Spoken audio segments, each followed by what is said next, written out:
दोस्तों अब next function पर आते हैं। Seventh function greatest integer function, GIF इसको हम शॉर्ट फॉर्म में बोल सकते हैं। इसको देखो, ये बड़ा ही इंटरेस्टिंग फंक्शन है। कैसे काम करता है, सीधा डेफिनेशन पर आते हैं। सबसे पहले नाम तो आप जान ही गए, ग्रेटेस्ट इंटीजर फंक्शन। यहाँ पर ये जो नाम है ये भी अपने आप में इसको डिफाइन करता है।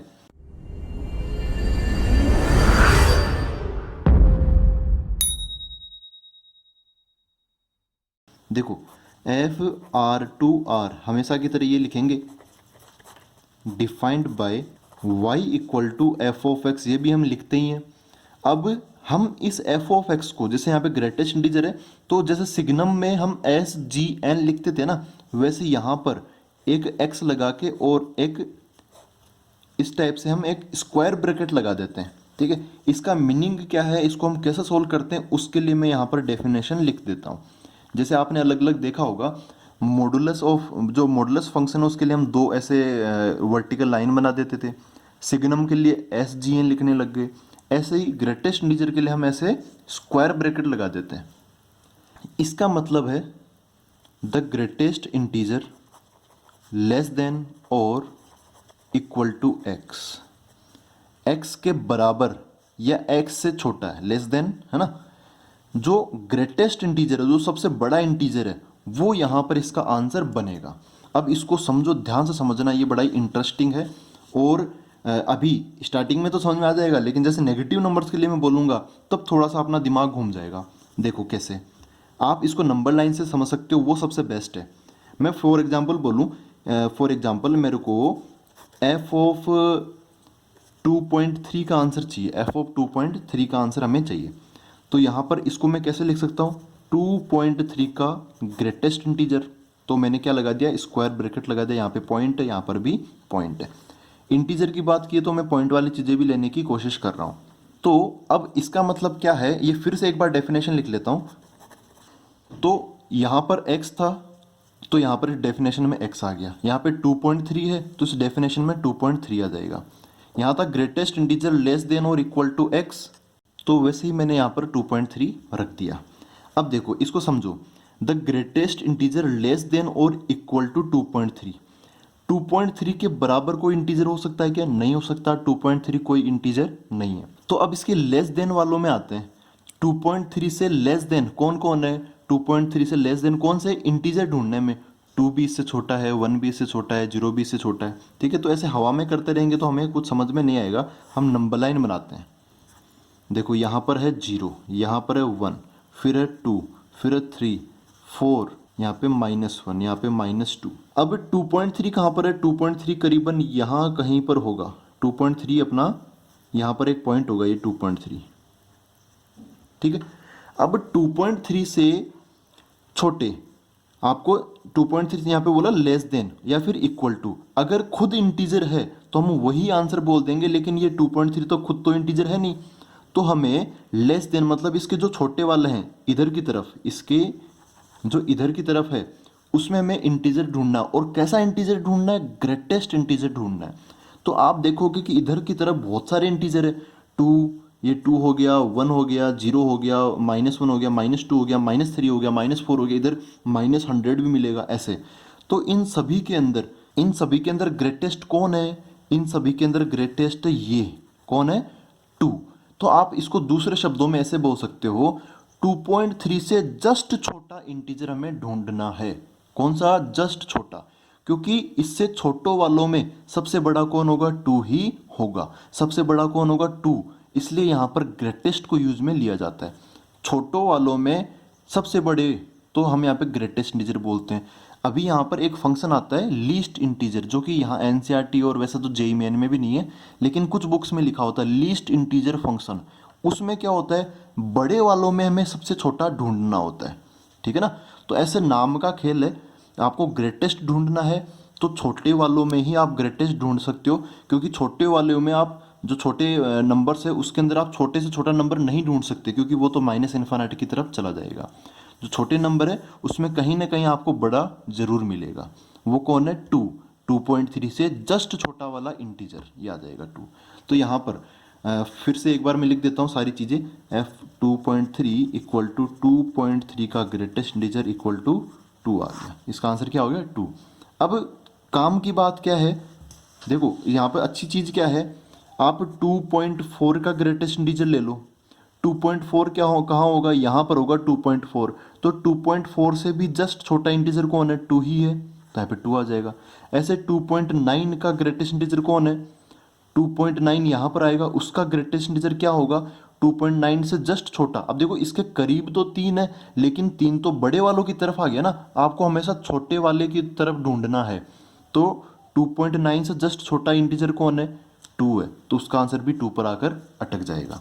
दोस्तों एक बार इस एग्जाम्पल को भी सोल्व करके देखते हैं। आपको साफ साफ वैसे पता चल गया होगा इसका आंसर क्या होगा। तो मैं क्या करता हूँ, एक नंबर लाइन बना लेता हूँ। आप अभी आपका दिमाग ऐसे काम कर रहा होगा कि भाई ये तो सब हटा दो, 10 है, 10 ये आंसर हो गया, है ना। लेकिन एक्चुअली ये पॉजिटिव नंबर में तो लग जाता है, लेकिन नेगेटिव नंबर आते ही फिर ये तरीका गड़बड़ हो जाता है। तो आप हमेशा एक ही तरीके से चलो, नंबर लाइन के तरीके से। देखो 0 0 तो मैं बना नहीं रहा, डायरेक्ट 9 10 के आसपास आते हैं। यहाँ पर 8 है, यहाँ पर 9 है, फिर यहाँ पे 10 है, फिर यहाँ पर 11 होगा, ऐसे चलता रहेगा। अपना जो नंबर है यहाँ कहीं पर होगा, करीबन यहाँ कहीं पर। ये नंबर कौन सा है, 10.579। अब देखो इससे छोटा वाला जस्ट छोटा इंटीजर क्या है, 10 है, तो इसका आंसर आके कहाँ पे अटक जाएगा, 10 पे आके अटक जाएगा। तो इसका आंसर क्या हो गया, 10 हो गया। ठीक है, आपको इंटीजर, ग्रेटेस्ट इंटीजर है तो आंसर हमेशा इंटीजर ही देना है। ऐसे नहीं बोलना है 10.1 10.2, ऐसे बिल्कुल नहीं बोलना। ठीक है, अब हम एक बार कुछ डिफरेंट एग्जाम्पल लेके देखते हैं। जैसे 5 का ग्रेटेस्ट इंटीजर क्या होगा, 5 का ग्रेटेस्ट इंटीजर, तो नंबर लाइन बनाते हैं। यहाँ पर क्या हो गया, 4 5 6। अब ये जो 5 है ये तो खुद ही क्या है, एक इंटीजर है ना। ये जो 5 है ये खुद ही क्या है, एक इंटीजर है। तो यहाँ पर अगर x इंटीजर है तो देखो यहाँ पर लेस देन तो आप समझ ही गए, लेस देन तो आप समझ ही गए ना, छोटा वाला कब, जब वो खुद इंटीजर ना हो। हमें इंटीजर ढूंढना है, अगर x जो है वो खुद ही इंटीजर हो तब हम इक्वल वाला इंटीजर ले लेंगे। ठीक है, x के इक्वल ही इंटीजर ले लेंगे, उससे छोटे वाले की तरफ नहीं जाएंगे। यहाँ पर 5 कहाँ पर आएगा, देखो 5 एग्जैक्टली यहाँ पर आएगा। तो 5 एक्चुअली डेफिनेशन में क्या होता है, लेस देन और इक्वल टू। तो 5 से छोटे या 5 के बराबर, जो कोई सा भी हमें सबसे पास पड़े, छोटों वालों में या फिर बराबर वालों में, इंटीजर होना चाहिए बस। तो यहाँ पे 5 खुद ही इंटीजर है ना। तो इसका आंसर क्या हो जाएगा, इसका आंसर वापस यही हो जाएगा इसका आंसर। तो 5 के ग्रेटेस्ट इंटीजर का आंसर क्या हो गया, 5 हो गया। ऐसे 4 के ग्रेटेस्ट इंटीजर का आंसर क्या हो जाएगा, 4 ही हो जाएगा। इसी नंबर का आंसर वापस यही नंबर मिल जाएगा हमें। आप इस टाइप से समझ सकते हो। यहाँ पर एक और एग्जांपल और नंबर लाइन बना के बता देता हूँ मैं आपको। जैसे यहाँ पे 1 है, यहाँ पे 2 है, यहाँ पे 3 है। तो यहाँ पर जैसे इस पॉइंट का आंसर वापस यहीं आ जाएगा, इस पॉइंट का आंसर वापस यहीं आ जाएगा। ठीक है, और यहाँ वाला जो कोई पॉइंट है उसका आंसर भी यहाँ आएगा। यहाँ कोई पॉइंट है तो इसका आंसर भी यहीं पर आएगा। यहाँ कोई पॉइंट है तो उसका आंसर भी यहीं आएगा। और इसके पास चले गए तो उसका आंसर भी वापस यहीं पर आएगा, कहाँ पे, 2 पर। लेकिन अगर 3 है तो 3 का आंसर फिर वापस 3 का आंसर यहाँ पर 3 पर आ जाएगा। 3 से जस्ट पीछे वाले जो नंबर है, जैसे 2.99, मैं बोलूँ ना 2.99999, इसका ग्रेटेस्ट इंटीजर क्या होगा। तो भाई ये 2.999 तो इसके तो आगे है 3 तो, लेकिन इसके जस्ट पीछे कौन है, 2 है, तो यहाँ पर 2 आ जाएगा। तो आपको इसको देखते हुए 3 के बारे में मत सोचना। हम यहाँ पे कोई राउंड ऑफ नहीं कर रहे हैं, हम तो ये देख रहे हैं कि भाई इससे छोटा वाला इंटीजर कौन है, 2 है। तो ये था इंटीजर और उसके इंटीजर के पीछे वाले नंबर की कहानी। अब नेगेटिव नंबर्स को समझ लेते हैं। फॉर एग्जाम्पल -1.78 इसका ग्रेटेस्ट इंटीजर निकाल के देखते हैं कितना आंसर इसका आएगा। अब आप जैसे यहाँ पर तो आपकी हैबिट बन गई होगी, 2.3 वाले में 2 आ गया, 10 पॉइंट समथिंग वाले में 10 आ गया, 5 वाले में 5 आ गया, 2.99 वाले में 2 आ गया। तो ऐसा नहीं कि यहाँ पर ये जो नंबर वही आंसर आ जाएगा। उस हिसाब से तो यहाँ पे -1 ही आंसर आ जाता है, लेकिन -1 गलत आंसर है। सही आंसर की तलाश करते हैं।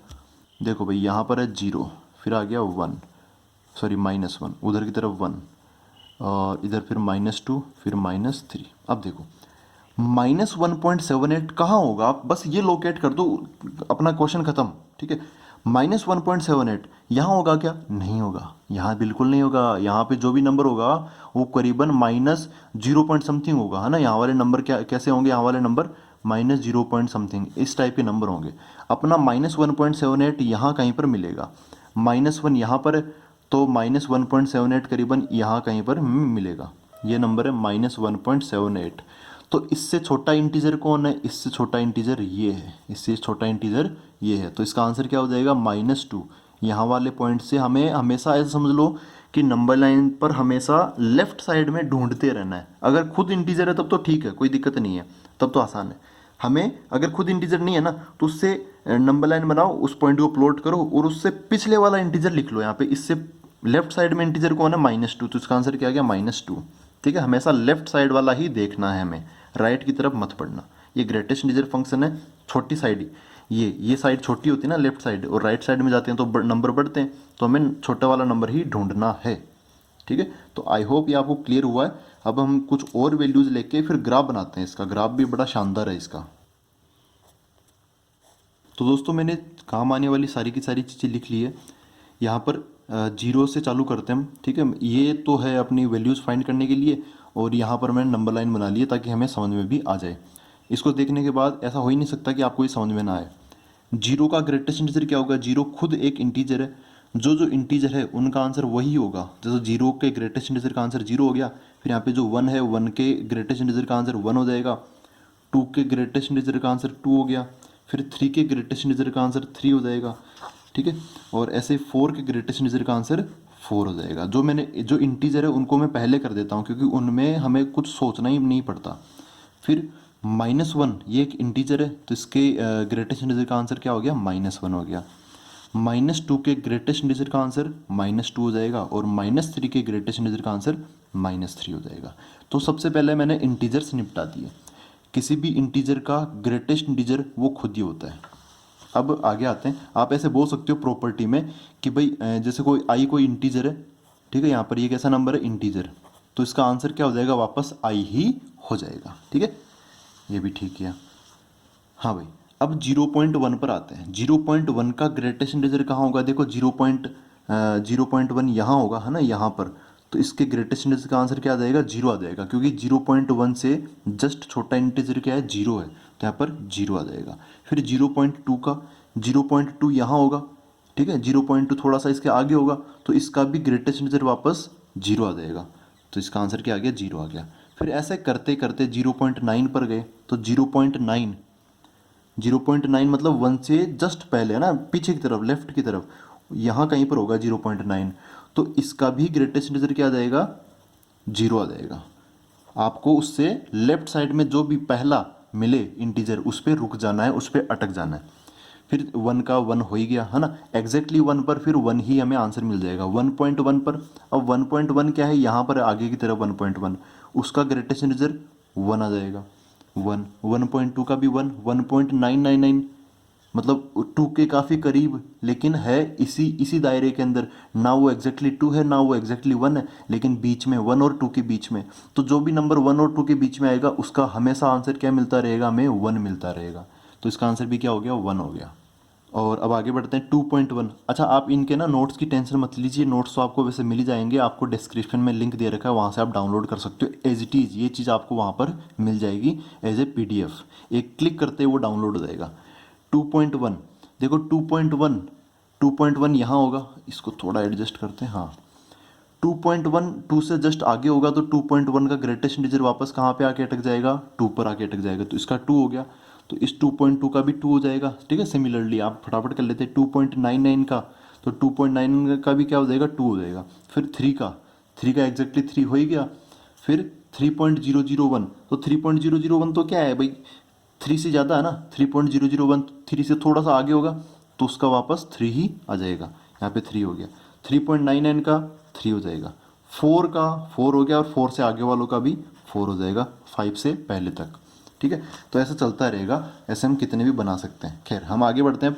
-0.001, अब देखो ये आते हैं नेगेटिव वाले हैं, तो थोड़ा सा हमें दिमाग लगाना पड़ेगा नेगेटिव वालों के अंदर। -0.001 एक्चुअली ये पॉइंट है कहाँ पर, ये जीरो से जस्ट पीछे की तरफ यहाँ कहीं पर होगा। -0.001 ये पॉइंट क्या मान रहे हैं हम, -0.001, ये पहला वाला है ना, पहला वाला यहाँ पे मार्क किया। तो इसका जो ग्रेटेस्ट इंटीजर है ये जीरो की तरफ तो जाएगा नहीं, किसकी तरफ आएगा, इसके छोटे वालों की तरफ, क्योंकि डेफिनेशन में लेस देन का काम में लिया, लेस देन और इक्वल टू x, तो उस लेस देन की वजह से हम छोटे वालों की तरफ, छोटे वाले कौन, लेफ्ट साइड वालों की तरफ जा रहे हैं। तो -0.001 से जस्ट छोटा इंटीजर कौन सा है? -1 ये, -2 तो बाकी बचे हुए छोटे नंबर्स में आता है, लेकिन जस्ट छोटा कौन है? -1। तो इसका आंसर क्या हो जाएगा? -1। -0.2, तो -0.2 यहाँ होगा, उसका भी यहाँ आ जाएगा -1। -0.9, -0.9 इसके करीब पहुँच जाएगा, यहाँ कहीं पर पहुँच जाएगा, ठीक है ना। समझो इसको, आप इमेजिन करते रहो, यहाँ से वो -1 पे आके अटक जाएगा, तो -1 पे आ गया। -1 खुद एक इंटीजर है, तो इंटीजर का आंसर क्या आ जाएगा? इंटीजर आ जाएगा, तो खत्म। -1.1, -1.1, -1 और -2 के बीच का कोई पॉइंट है, तो -1.1 यहाँ होगा, तो उसका ग्रेटेस्ट इंटीजर -2 पे आके अटकेगा, ना कि -1 पर, ठीक है। आपको हमेशा छोटा सोचना है। अगर अभी भी कन्फ्यूजन है तो एक बार उस डेफिनेशन को दोबारा पढ़ो, उसमें बोला लेस देन और इक्वल टू, तो -1.1 से छोटा -1 नहीं है, ये तो आप जानते भी हो, है ना। तो उस चीज़ को तो पहले क्लियर करो, -1.1 छोटा है या -1 छोटा है? छोटा -1.1 है, नेगेटिव में दुनिया उल्टी होती है, तो -1.1 से छोटा इंटीजर कौन है? -2। -1.5, -1.5 यहाँ होगा, उसका ग्रेटेस्ट इंटीजर क्या आ जाएगा? -2, -2, -1.1 से भी -1.9 से भी छोटा -2, -2 का -2 हो ही गया। -2.01, -2.01 यहाँ होगा, उसका ग्रेटेस्ट इंटीजर -3 यहाँ आ जाएगा, इसका भी -3, इसका भी -3 और इसका भी -3, -3 का तो -3 होगा ही होगा। -3.1 है ना, यहाँ वाले सारे के सारे यहाँ आके अटक गए। फिर -3.1, -3.1 यहाँ होगा, तो -3.1 का आंसर किस पे आके अटक जाएगा? -4 पे। तो ऐसे हम कितने भी वैल्यूज़ बना सकते हैं। अब हम ग्राफ की तरफ बढ़ेंगे, तो ग्राफ में ये से छोटी छोटी वैल्यूज़ नहीं लेंगे, हम डायरेक्ट इसको समझ सकते हैं कि कैसे जल्दी से डील करें ग्राफ से। देखो, इन सब का आंसर सेम है, 0 आ रहा है, इन सब का आंसर सेम है, 1 आ रहा है, इन सब का आंसर सेम है, 2 आ रहा है, फिर सेम 3 आ रहा है, फिर 4 आ रहा है ना, नीचे की तरफ यहाँ पे 4 आंसर आ रहा है। यहाँ पर इन सब का आंसर -1 आ रहा है, इन सब का आंसर -2 आ रहा है, इन सब का आंसर -3 आ रहा है, फिर नीचे की तरफ -4 आता है आएगा, फिर -5 आएगा, ऐसा चलता रहेगा। इसी हिसाब से जैसे मैंने यहाँ पर इनके ग्रुप्स बनाए, ठीक है, क्योंकि इनका आंसर सेम आ रहा है, तो सेम आंसर देने वालों का मैं सेम ग्रुप बना लेता हूँ, फिर डिफरेंट आंसर देने वालों का अलग ग्रुप बना लेता हूँ, उससे डिफरेंट 2 देने वालों का अलग बना लेता हूँ, 3 देने वालों का अलग अलग बना लेता हूँ। यहाँ पर एक मैं छोटी सी चीज़ यूज़ में लूँगा, उसको समझना कि मैं वही क्यों ले रहा हूँ, वो क्यों लूँगा, उस जब वहाँ पे कन्फ्यूजन हो तो आपको यही समझना है, क्योंकि इनका आंसर सेम आ रहा है, इसलिए मैं वो केस ले रहा हूँ, y equal to f of x. तो अब इसको हम दोबारा अच्छे से डिफाइन करते हैं, रीडिफाइन करते हैं इसको। ये ग्रेटेस्ट इंटीजर ऑफ एक्स है, ठीक है, एफ ऑफ एक्स बोलो, ग्रेटेस्ट इंटीजर ऑफ एक्स बोलो, एक ही बात है। हम यहाँ पर देखो कैसे डिफाइन करेंगे, और यहाँ पर जैसे डिफाइन करूँगा उसी से ग्राफ बनाना ज़्यादा आसान होगा। केस ले लेते हैं अलग, पहला केस, दूसरा केस, तीसरा केस, चौथा केस, पांचवा केस, छठा केस, सातवां केस, चलता रहेगा ऐसे। अच्छा, ये ले लेता हूँ कि भाई इस बीच वाले केस में ले लेता हूँ कि जब x बिलोंग्स टू क्या है? 0 to 1, ये 0 पर बराबर, मतलब 0 को इंक्लूड कर रहे हैं और 1 को इंक्लूड नहीं कर रहे। इसको समझ रहे हो ना? इसको कैसे लिख सकता हूँ मैं? ऐसे लिख सकता हूँ, 0 पर स्क्वायर ब्रैकेट लगा है तो इसका मतलब 0 को इंक्लूड कर रहे हैं, ग्रेटर देन इक्वल टू 0। और अच्छा, 1 पर स्मॉल ब्रैकेट लगा है, इसका मतलब 1 को इंक्लूड हम नहीं कर रहे। एक साइड को इंक्लूड कर रहा हूँ, दूसरी साइड को इंक्लूड नहीं कर रहा। इसका कारण क्या है? इसका कारण ये है क्योंकि 0 या 0 से ज़्यादा लेकिन 1 से कम, इन सब का आंसर सेम आ रहा है।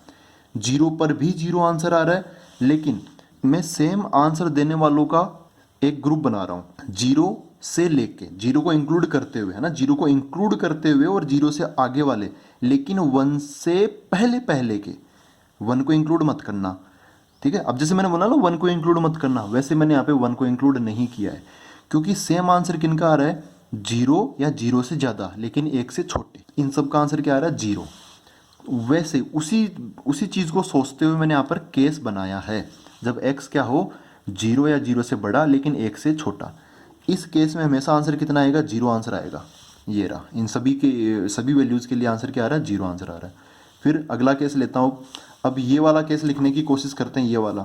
तो इसमें नंबर कहाँ से कहाँ जा रहे हैं? 1 और 1 से ज़्यादा लेकिन 2 से कम है, क्योंकि 2 आते ही आंसर चेंज हो जाएगा, तो मैं 2 से पहले पहले तक इसका फ़ायदा उठा सकता हूँ। तो कैसे लिखूंगा मैं?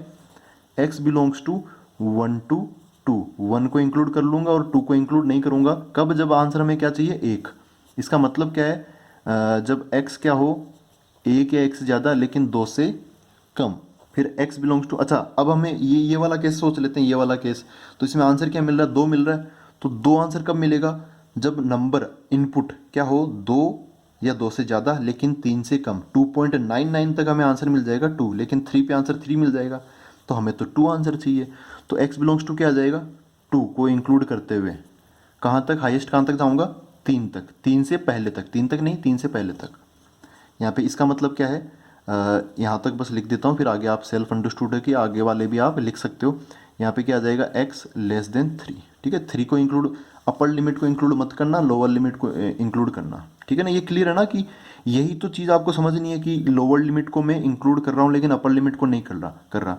अगर मैं यहाँ पे इसको 2 को, जैसे यहाँ समझो कि यहाँ पर अगर मैं यहाँ पे 3 को इंक्लूड अगर मैं कर लूँ तो 2 या 2 से ज़्यादा वाले नंबर के लिए तो 2 आंसर आएगा, लेकिन 3 के लिए फिर 3 आंसर आएगा। तो यहाँ पे दो दो आंसर लिखना फिर संभव नहीं है ना। फिर हम केस क्यों बना रहे, केस इसलिए बना रहे ताकि आसान हो चीज़ें, क्लियर कट हो, इसका इसका इधर टीम है, उसकी इधर टीम, उधर की तरफ टीम है, ठीक है, इसलिए बना रहे। अगला केस 3 आंसर कब मिलेगा, 3 आंसर हमें इस केस के लिए मिलेगा, इन केसेस के लिए। तो उसको मैं लिख सकता हूँ x बिलोंग्स टू 3 to 4 और बचे हुए नंबर्स। फिर यहाँ पर अच्छा -1 आंसर कब मिलेगा, यहाँ पे नेगेटिव साइड में हमेशा से थोड़ा इंटरेस्टिंग केस बनता है, क्योंकि थोड़ा सा सोचने में हमें थोड़ा उल्टा सोचना पड़ता है। यहाँ पर देखो -1 इनमें आंसर मिल रहा है, हमें -1 के बारे में सोचना है। यहाँ पर -1 आंसर कब मिले, -1 इनमें मिल रहा है। तो आप ध्यान से देखोगे तो ये नंबर कौन से है, -0.001 और -1, इन सब के बीच में हमेशा हमें -1 आंसर मिल रहा है, मतलब ये वाले नंबर्स। तो ये पोर्शन कौन सा है, आप ध्यान से देखो, ये -1 से 0 वाला पोर्शन है। छोटा कौन है, -1, बड़ा कौन है 1, सॉरी छोटा कौन है -1, बड़ा कौन है 0। तो x बिलोंग्स टू -1 से 0। अब किसको इंक्लूड करना है, किसको नहीं करना है, क्योंकि यहाँ पर हमें लगाना पड़ेगा ना। तो देखो हमेशा छोटे वाले नंबर पर हम क्या लगा रहे हैं, क्लोज ब्रैकेट लगा रहे हैं। तो क्या यहाँ पर भी हम -1 को इंक्लूड करेंगे, मतलब यहाँ पर भी क्या हम क्लोज ब्रैकेट लगाएंगे। तो देखो -1 का ग्रेटेस्ट इंटीजर क्या आ रहा है, -1 आंसर आ रहा है। तो -1 पर भी -1, ये -1 कब मिलेगा, जब हम -1 को भी ले लें। और 0 की तरफ हम क्या लगाएंगे, ओपन, क्योंकि 0 इधर की तरफ इंक्लूड हो गया। ऐसे नहीं कि 0 हमने वहाँ पे छोड़ दिया, वहाँ पे तो छोड़ दिया लेकिन पूरे फंक्शन में नहीं छूटा है 0, उस केस में छूट गया लेकिन इस केस में आ गया, क्योंकि ये इनके साथ ही ठीक रहेगा, क्योंकि 0 का आंसर भी 0 आ रहा है और इससे आगे वाले नंबर का आंसर भी 0 आ रहा है। 0 को उधर की तरफ इंक्लूड मत करना, तो ये आ गया -1। ऐसे ही अगला केस क्या है, -1.1 से लेके -2 तक। तो उसको मैं बोलूँगा x बिलोंग्स टू -2 से लेके -1, -2 को इंक्लूड करते हुए और -1 को छोड़ते हुए। तो इन सभी केस में आंसर क्या आ रहा है, -2। फिर लास्ट केस ये देखते हैं, ये सब सारे नंबर कौन से, यहाँ तक है ना, यहाँ तक ये नंबर है। तो ये वाले पॉइंट कौन से आप नंबर लाइन में देख सकते हो, -2.01, ये यहाँ वाला है ना, ये पोर्शन है। तो इसमें भी -3 को इंक्लूड कर रखा है, -2 को इंक्लूड नहीं किया, वो तो ऊपर वाले केस में था। तो यहाँ पे क्या लिखूंगा, x बिलोंग्स टू -3 से लेके -2 ऐसे, और यहाँ पे क्या आ जाएगा आंसर, -3 आ जाएगा। तो ये वैल्यूज है, अब इनसे हम ग्राफ बना लेते हैं। तो दोस्तों ज़रूरी चीज़ें तो मैंने लिख ली है, यहाँ पर अब डायरेक्ट ग्राफ पर आते हैं और यहाँ पर वैल्यूज़ को देखते हुए ग्राफ बनाते हैं। सबसे पहले ये वाला केस ले लेते हैं, बीच वाला, जब x है 0 से 1 के बीच, ठीक है, 0 को इंक्लूड किया है लेकिन 1 को इंक्लूड नहीं किया, तो उस केस में आंसर क्या मिलेगा, 0।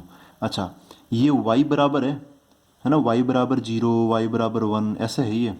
तो सबसे पहले जैसे यही केस ले लेते हैं, जब x क्या है 0 से 1 के बीच में है, 0 को इंक्लूड मैं कर रहा हूँ और 1 को नहीं कर रहा, तो इस केस में आंसर क्या आएगा, 0। आंसर मतलब क्या, आउटपुट, मतलब किसकी वैल्यू, y की वैल्यू हमेशा क्या आएगी, 0 आएगी।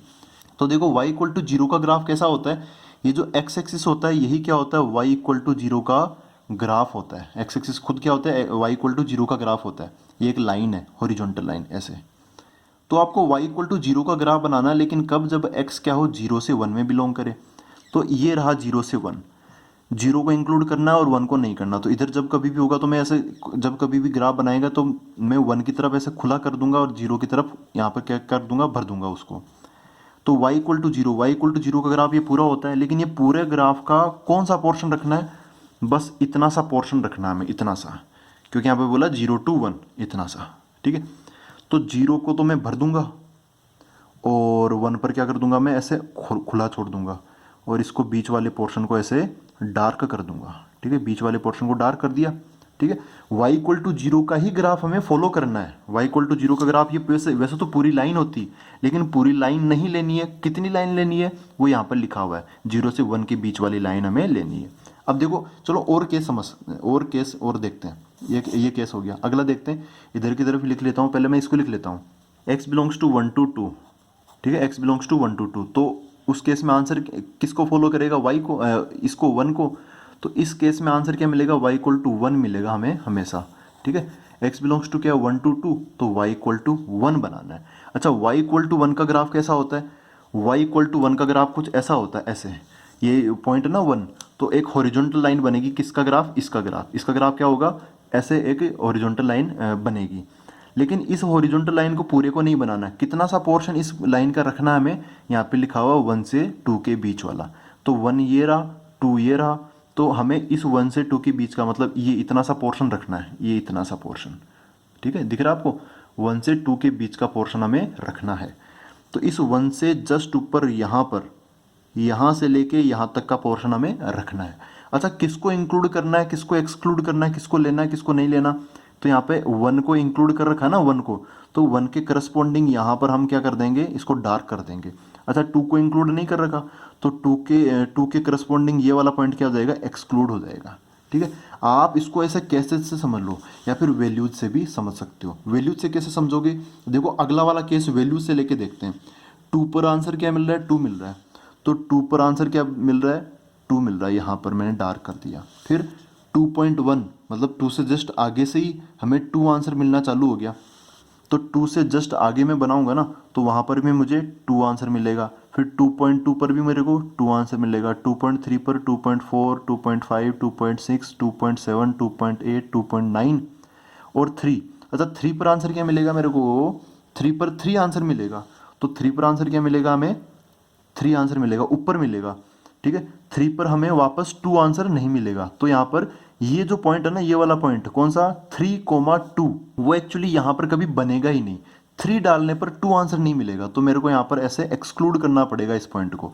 तो इनको मैं ज्वाइन कर देता हूँ ऐसे, ठीक है। आप इस नज़रिए से सोचो या फिर इन पॉइंट्स के नज़रिए से सोचो, आंसर हमेशा ऐसे ही बनता चला जाएगा, ग्राफ ऐसे ही बनता चला जाएगा। 3 पर अगेन 3 आ गया, आप इस तरीके से भी देख सकते हो, x बिलोंग्स टू 3 to 4, तो y इक्वल टू ये y इक्वल टू 3 में ग्राफ बनाना है, y इक्वल टू 3 का ग्राफ ऐसा बनेगा। तो इस ग्राफ का कौन सा पोर्शन रखना है हमें, जब x क्या हो, 3 से 4 के बीच में बिलोंग करने वाला हो, तो मेरे को ये इतना सा 3 से 4 मतलब इतना सा पोर्शन रखना है। फिर उससे ऊपर और सीढ़ी बन, एक सीढ़ियाँ सी बन गई ना, स्टेप्स, सीढ़ियाँ बन गई है। एक बार इधर का ग्राफ भी देख लेते हैं। वैसे इधर का ग्राफ बनाने की ज़रूरत नहीं है, जैसे सीढ़ियाँ चली आ रही है उसी को आप इधर की तरफ बढ़ा दो, ग्राफ बन जाएगा फटाफट। फिर भी एक बार बना लेते हैं, केस लेके देख लेते हैं। पहले इससे देख लेते हैं, -0.001, तो आंसर क्या मिल रहा है, -1।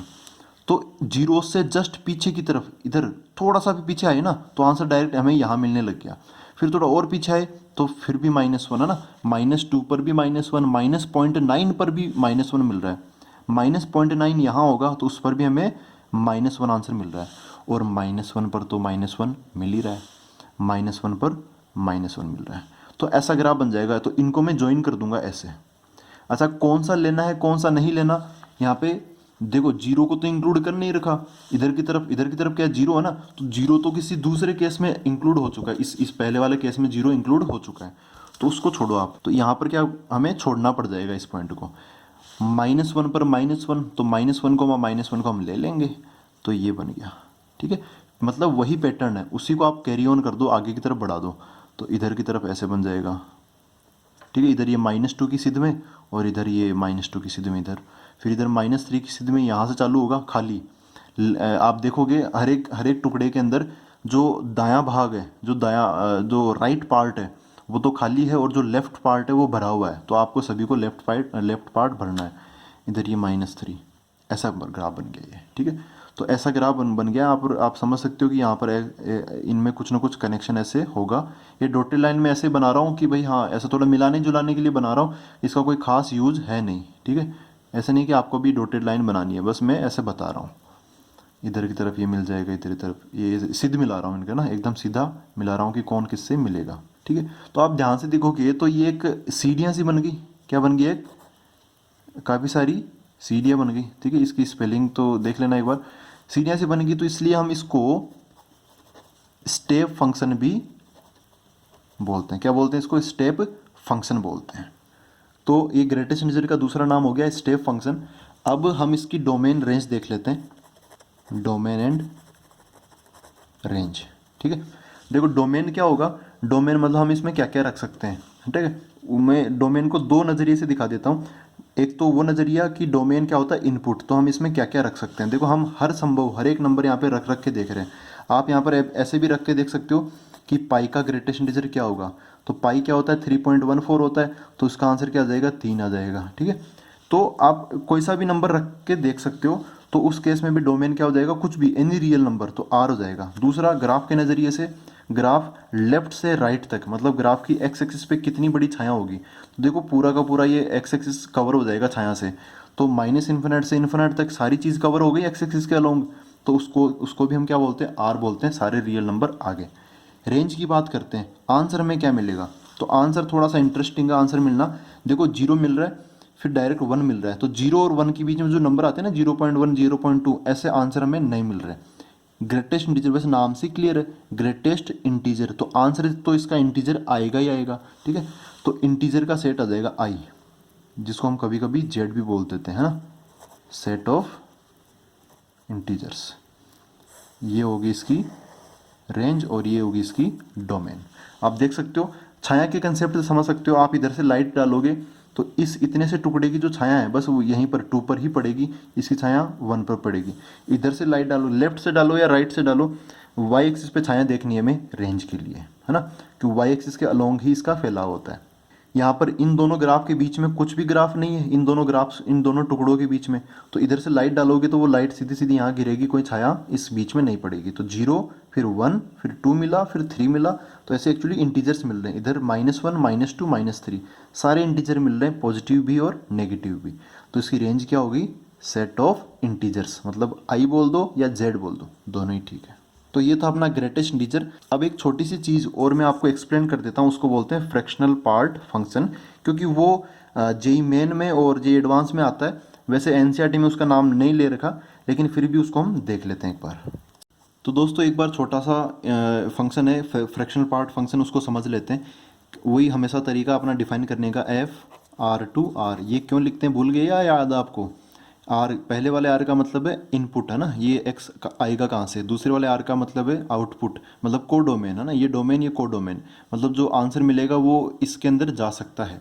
ठीक है, खैर, defined by y equal to f of x equal to fraction part of x, ऐसे हम लिखते हैं इसको। तो ये जो फ्रैक्शन पार्ट ऑफ एक्स है एक्चुअली ये ग्रेटेस्ट इंटीजर से ही रिलेटेड है। आपको x माइनस एक्स का ग्रेटेस्ट इंटीजर, ये डेफिनेशन याद रख सकते हो उसके लिए। Fraction part of x equal to, देखो यहाँ पे नाम साफ साफ लिखा हुआ है फ्रैक्शनल पार्ट ऑफ एक्स, है ना, फ्रैक्शन पार्ट फंक्शन। तो फ्रैक्शनल, इसके अंदर जैसे ग्रेटेस्ट इंटीजर में इंटीजर बोलते थे ना, वैसे फ्रैक्शन पार्ट में हमें फ्रैक्शन जो है ना, पॉइंट के बाद वाली चीज़ वो बोलनी होती है। लेकिन एग्जैक्टली वो भी नहीं है, क्योंकि नेगेटिव नंबर आते हैं वहाँ पर भी हम थोड़ा गड़बड़ा जाते हैं। तो आप तो बस हमेशा ये डेफिनेशन याद रखो, इससे कभी कोई गलती नहीं होगी। फॉर एग्जांपल 2.37, इसका मेरे को फ्रैक्शन पार्ट निकालना है, और फ्रैक्शन पार्ट के लिए हम ऐसे कर्ली ब्रैकेट यूज में लेते हैं ना, कर्ली ब्रैकेट। आप इसको सेट मत समझना, क्योंकि सेट तो अलग होगा। जब सेट के बारे में बोला जाएगा तो लिखा होगा सेट दिस। जब फंक्शन, ये फ्रैक्शन पार्ट फंक्शन के बारे में बोला जाएगा तो ऐसे बोला जाएगा पहले कि this represents fraction part function. तो आप उसकी टेंशन मत लो। अगर ये आपको समझ में आ जाए तो बढ़िया है, अगर नहीं आए तो कोई दिक्कत नहीं है, क्योंकि ये वैसे एनसीईआरटी में नहीं है, जेई मेंस के अंदर है। वैसे आसान है, ये समझ में आ जाएगा आपको। देखो इसकी डेफिनेशन, तो इसका आंसर क्या आएगा, फ्रैक्शन पार्ट फंक्शन है तो इसका ये 0.37 आंसर आएगा। लेकिन हम तरीके से करो, आप इसको क्या लिखूँ मैं, 2.37, ये यहाँ पर, ये यहाँ पर, और ये इधर लिख लेता हूँ। ये है, अच्छा ये जो लिखा ना मैंने, ये एक्चुअली ग्रेटेस्ट इंटीजर फंक्शन है ये। तो 2.37 यहाँ आ गया, ये तो 2.37 ही है। इसका आंसर ये क्या, ग्रेटेस्ट इंटीजर है ये तो, GIF। तो इसका आंसर क्या आएगा, 2 आंसर आएगा इसका, 2। तो 2.37 में से 2 माइनस करूँगा तो कितना बच जाएगा, 0.37। ठीक है, तो ये तरीका सबसे बेस्ट है, आप इसको याद रखो। अब आंसर इसका ये फ्रैक्शन वाला ही आना है। नेगेटिव नंबर की बात करते हैं, -2.37, क्या अब भी 0.37 आंसर आएगा? नहीं, अब नहीं आएगा। देखो यहाँ पे जो भी x है उसको आप यहाँ लिख दो और उसको यहाँ पर भी लिख दो। तो यहाँ पे जो भी नंबर उसको मैं यहाँ लिख देता हूँ -2.37 माइनस यहाँ पर ये ग्रेटेस्ट इंटीजर फंक्शन -2.37। तो ये तो -2.37 रहेगा ही रहेगा, माइनस इस नंबर का आंसर कितना आएगा -2.37, ये है -3, ये है -2, तो -2.37 यहाँ कहीं पर होगा -2.37। तो इसका जो आंसर है वो -3 पे आके अटक जाएगा, तो यहाँ -3 आंसर आ जाएगा। इसको सोल्व करेंगे तो -2.37 प्लस का 3 हो जाएगा। तो 3 में से -2.37 हम माइनस करेंगे ना, 3.00 में से -2.37 माइनस करेंगे तो इसका आंसर कितना मिलेगा 0.63। इसका आंसर क्या मिलेगा 0.63। तो इसका आंसर क्या हो गया 0.63। ठीक है, तो यहाँ पर यही आंसर सबसे सही आंसर है। इसका आंसर 0.37 नहीं बोलना, आपको क्या बोलना है इसका आंसर 0.63। तो आप कैसे बोलना है क्या बोलना है आप उसको छोड़ो, आप तो बस इस डेफिनेशन को याद रखो। इससे ग्राफ भी बन जाते हैं। ग्राफ अभी हम वैसे डिस्कस नहीं करेंगे, लेकिन ग्राफ वगैरह सब हम इसी से बना लेते हैं। तो भाई ये थे सारे के सारे फंक्शन। अब जो फंक्शन आएंगे तो ट्रिग्नोमेट्रिक फंक्शन आएंगे, और बाद में कभी कभार आएगा तो लॉग वगैरह आएगा, तो वो आप कहोगे तो लॉग के लिए हम अलग से एक वीडियो लेक्चर बना देंगे। लेकिन आपको पहले बताना पड़ेगा क्योंकि आपको लॉग की ज़रूरत है या नहीं है ना, लॉगरिदम की ज़रूरत। कई बार वो फिजिक्स केमिस्ट्री में आता है, लेकिन मैथमेटिक्स में आगे जाके इंटीग्रेशन डिफरेंशिएशन में तो आता है, लेकिन यहाँ पर लॉगरिदमिक फंक्शन के नाम से कोई चीज़ है नहीं। लेकिन जेई मेंस और जेई एडवांस की अगर आप तैयारी कर रहे हो तो फिर आपको लॉगरिदम आना बहुत ज़रूरी है, और थोड़ा इंटरेस्टिंग भी है वो। तो दोस्तों अब हम जो एक छोटा सा टॉपिक बचा हुआ है एलजेब्रा और रियल फंक्शंस, वो भी कवर कर लेते हैं इनके साथ में। फिर अगले वीडियो के अंदर हम एक्सरसाइज 2.3 कवर करेंगे। ठीक है, तो दोस्तों एलजेब्रा और रियल फंक्शंस काफ़ी आसान है, बस आपको देखना है कि कौन सी चीज़ को हम कैसे लिखते हैं। तो उसको मैंने पहले से लिस्ट बना रखी है। इसमें बोला है addition of two real functions. तो क्या करना होता है एफ प्लस जी अगर आपको लिखा हुआ दिखाई दे तो ये फंक्शंस का वैसे ये नाम होता है f plus g of x. तो इसका मतलब क्या समझा जाएगा f of x plus g of x. ऐसे सब्ट्रैक्शन है तो f of x minus g of x. अगर आपको सब्ट्रैक्शन करना है तो आप इतना बड़ा नाम ना लिखें, तो आप इसको शॉर्ट में f minus g of x भी लिख सकते हैं। ऐसे मल्टीप्लिकेशन ऑफ रियल फंक्शन से ये सब कुछ लगाते हैं। यहाँ पर एक्चुअली कंडीशन भी आती है डोमेन के अंदर, लेकिन वो यहाँ पर अपने क्लास 11th के लेवल में इतनी कोई इंपॉर्टेंट नहीं है, तो उसको मैं लिख नहीं रहा। F into g of x equal to f of x into g of x, सीधा सा। अगर एफ बाई जी लिखा है तो इसका मतलब क्या है f of x by g of x. और स्केलर मल्टीप्लिकेशन, जैसे यहाँ पे अल्फा कोई रियल नंबर है, कांस्टेंट है, तो अगर ऐसा लिखा हुआ है 2f, इसका मतलब वो जो 2 होगा वो उस फंक्शन के बाहर मल्टीप्लाई हो जाएगा। इसके लिए मैंने एक एग्जांपल भी ले रखा है। एफ ऑफ एक्स समझो कि 2x प्लस 3 ले लिया और g of x x minus 7 ले लिया। यहाँ पे बोला है f plus g of x. ठीक है, तो एफ प्लस जी मतलब दोनों फंक्शंस को जोड़ दो आप।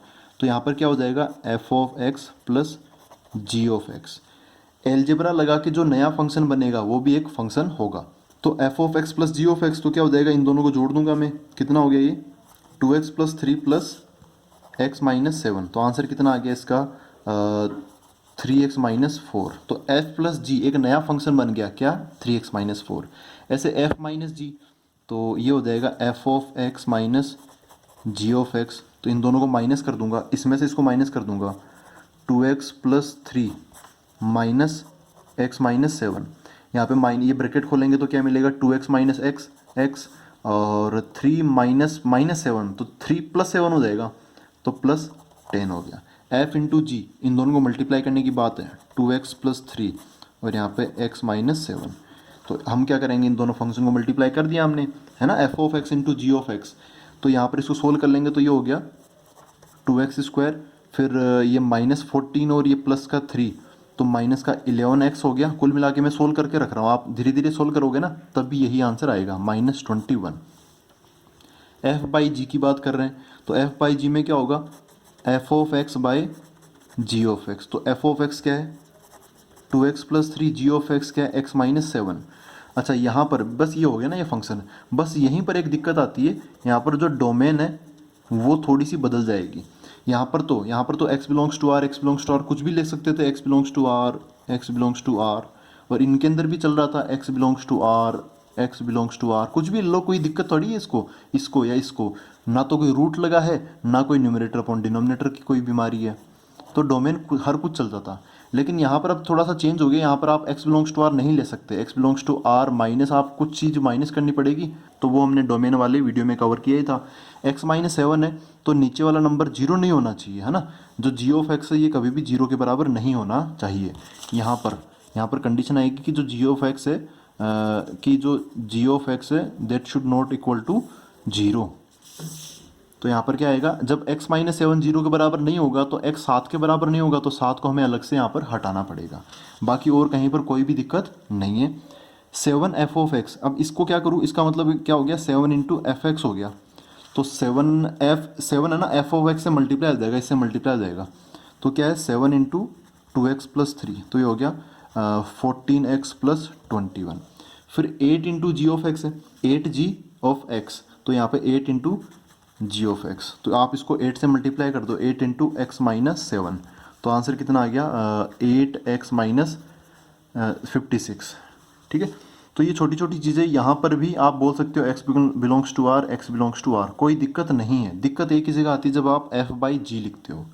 तो एक छोटी सी चीज़ थी जो हमने कवर कर ली। अब हम आराम से 2.3 एक्सरसाइज कवर कर सकते हैं। Thank you very much.